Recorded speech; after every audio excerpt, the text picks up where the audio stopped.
ever so than there was before for games that respect like the idea of pacing gameplay as much as story. Well, see, I think there definitely still is. The problem is they try to be everybody else at the same time rather than looking at, okay, like if we're going to make a 10-hour game, how are we going to divide, this mechanic across the entire span of the game? Instead, they're Right. just making a 10-hour game because that's what everyone else is doing. And they have their mechanic, and that's just going to be what they have the entire way through. And I think there's definitely room for a mindless shooter. I think we look. I know this is kind of a cheap shot, but we look at Call of Duty, and that's kind of a mindless shooter, and it's very successful at what it does. Hmm. And they're even aware. They're like, hey, people, they play the single player, but they don't stay for it. But like, we want to give them the most enjoyable single player experience they can have Right. with that 5 hours or whatever it is. And yeah, I've always thought about that too. Is like, well, can't you just sum up every single game like to the most simple mechanics and then like just kind of, I don't know if stupefy is the word, but basically like just Dumb make it every down. game seem stupid and immature to to anybody, like, oh, you just shoot a gun. Well, I think there's To the more to it layman than kind of that. thing. Yeah. Well, I'm gonna give you an example. Like I guess like Half-Life 2.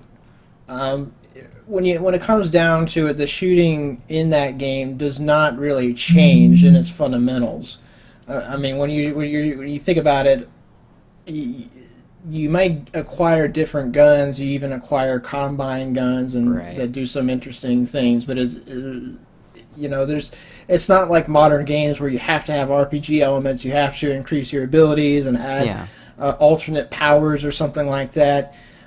As far as the combat goes in Half-Life 2, the gameplay arc in that game still felt like it was really well paced, and that Right. I think came mostly from the enemies, not from the shooting mechanic, because you Yeah. start off fighting what are essentially police officers, like civilian peacekeepers of the Combine, and then you move on and you graduate to like their SWAT team equivalent, and so on, and they kind of just get more advanced and more clever, and their weapons become more powerful, and it's not just in terms of power either. It's also in terms of their behavior and the level layouts become more complex, and just you have to introduce a gameplay mechanic, but then the rest of the challenge has to come from how do you use that gameplay mechanic.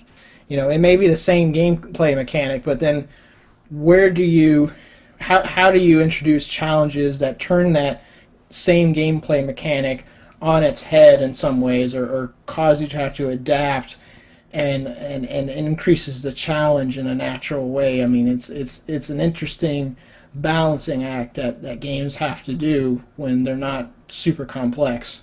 Well, I kind of like equate it to like let's like the metaphor of like plate spinning. Let's imagine like you give players like enough time to become acclimated to a certain gameplay element, and they're sitting there juggling these two ideas, and then all of a sudden you slowly add this third idea, and they have to start juggling these three ideas. And then Yeah. once they become comfortable with that, you add that fourth idea, and slowly building on top of that to where the idea of what they're doing now at this point seems That's unfeasible unbelievable. Look at at the that point they footage. started off with. Exactly. Look at how did he do that? Wow, he's I a mean, natural. that pretty much to me sums up Final Fantasy VII. Yeah, I mean, you worded it more elegantly than I did, and pretty much nailed it. I mean, I what mean, what if you can seamlessly, like, slowly build that transition to where a player is doing things that would have been unfathomable at the beginning of their game and introduce it in a way that doesn't what's the word I'm looking for, like detour them from wanting to continue, I think that is good gameplay narrative. Yeah, I mean, it probably comes mostly from play testing and figuring out what the balance is. I mean, you have to be really clever about it because it has to be things that are unexpected, especially if your gameplay is simple. If it's nothing but just shooting, then you have to be all the more clever about introducing the challenges. I mean, they have to be that much more creative. And it's just like you just explained. Plate spinning is you're doing the same thing, but then you're adding more to it and adding more to it, and all of a sudden, oh wait, you got to balance it on your nose now. And I'm sorry, seeing the video gets me every time. very impressive. Yeah, but I mean, it's absolutely just like you said. I mean, I couldn't put it any better. I mean, even like a game like Geometry Wars does it really simple. They start off so simple, and then by like 2 or 3 minutes into it, you're doing things that you couldn't have started off doing. It would have been too much to take on at the very beginning of the onset of the game. Yeah, absolutely. All right. Does anyone want to add anything else into with this deviating topic that we kind of mined out of Metal Gear Rising? Yeah, you still haven't got to your other like game. The discussion of Metal Gear Rising is Well, better than the game it's Metal Gear because Rising. I love it. It brings up a good point that I've always wanted to like kind of discuss. Maybe later on down the road in another episode, we'll probably go way more in depth. But like it is a very good topic to go into, and you triggered that, Right. Randy. Good job. Ah! But with all that said, Metal Gear Rising, it is definitely a fun game. The mechanic is ridiculously fun. The free blade mode that they have in there, if you've played Infinity Blade, you know what to expect. It's like a cool way to like the grand finale, as I put it in the review, of just slicing a person up into like 100 pieces, Fatality. like getting that yeah, it's the fatality of the Metal Gear series. But it's a fun game. If you were gonna rent it, yeah, definitely rent the game. If you were gonna GameFly it, more power to you. If you're gonna buy it, if it's your only $60, I'd have to say no. I probably wouldn't want to do that. Wait till it drops. Moving on. Yeah, wait till it drops. It's definitely a fun game. If you really want to pick up a really good Platinum Games game, get Vanquish right now. It's like $20, and that game's fantastic.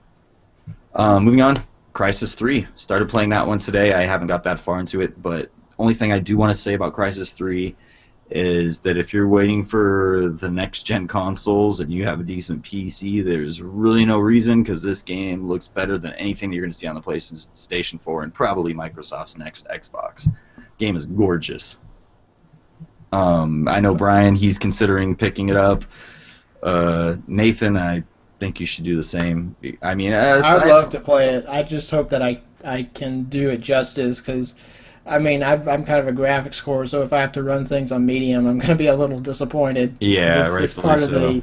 part of the splendor of the game. Hopefully, it has Yeah. more than just graphics, but Well, I mean, from what I've played so far, it's. I mean, how far have you guys delved into like the Crysis series of games? I mean, I played through quite a bit of the first game. Again, I'm terrible about finishing games, Right. but you had to be. The idea was you had to switch between these suit abilities, and it was very open ended in terms of the approach. But then sometimes it would get a little tricky, juggling your different abilities and stuff. Yeah, I mean, it's still very early on in the game, and one of the things I've played through Crysis Warhead, Crysis 2, I've went through every single game, and one of the things I really loved about the early ones was that open-endedness of being able to like really have fun with all the skills that you had and just run around and just experiment with them. Early on in the game, this is very early. I'm only talking like maybe an hour in. The levels are very linear, and you don't really get a chance to really play with it. As soon as you go out of your stealth camo, you're pretty much spotted. But again, it's very early, and then once you open up into what is the remains of New York, it seems like it's going to open up a lot and give you a little bit more to I love that experiment with. style of the environment. It's almost as intriguing as Rapture, just in terms of Yeah. look. I don't believe that it's only 20 years after Crisis 2. It seems like it took 100 years to grow that much foliage, but Yeah, seriously.